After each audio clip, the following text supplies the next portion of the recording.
Silent movies were never meant to be watched in silence. They were designed to be enjoyed with live music accompaniment. That's a treat modern audiences now only get as a novelty at special events like the one San Diego Symphony is holding. It's presenting Carl Dreyer's 1928 classic, The Passion of Joan of Arc.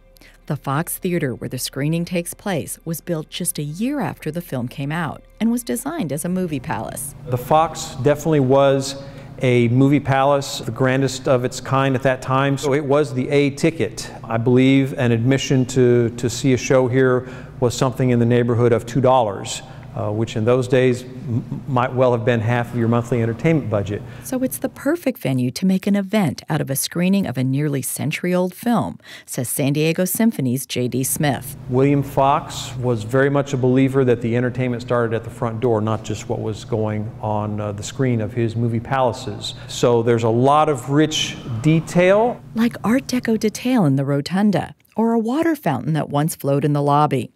Mr. Fox even placed his own image in the lobby decor. But just so we know that none of this is to be taken seriously, we've got pigs with wings in some of the decorations up here. So there is definitely a touch of whimsy in all of this. But the venue's also well designed for maximum enjoyment by the audience. One of the ways that we really got lucky with this hall, certainly wasn't built for a symphony orchestra, but it was built for people to be close to the action on stage with the movie screen coming down. And the acoustics are great.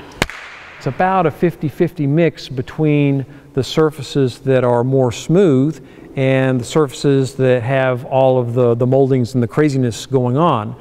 So some sound that's going to come off that stage is going to be reflected and some is going to be absorbed so that you get a nice balance and a nice resonation. Smith has been programming silent films with the symphony for years.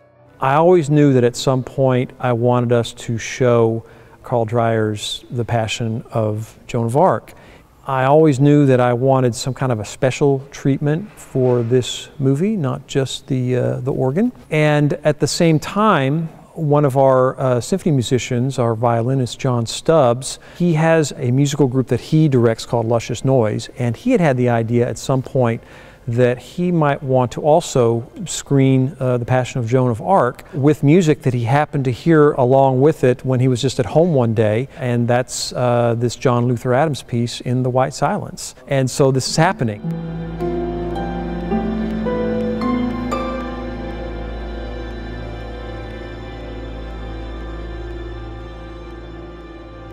This is a movie that really doesn't pull any punches.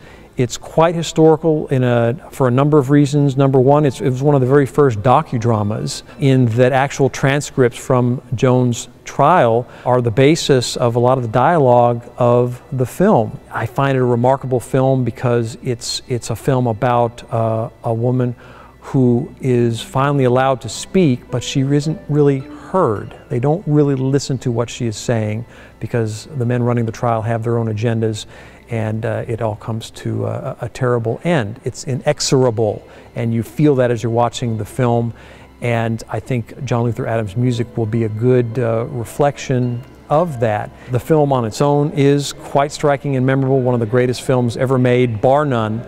But I think with this accompaniment, it's going to have a little something extra that I think people will find very moving and very memorable. The film's sense of religious transcendence will be further elevated by Adams' music performed live, thus turning a gorgeous old movie palace into something of a cinema church. Beth Accomando, KPBS News.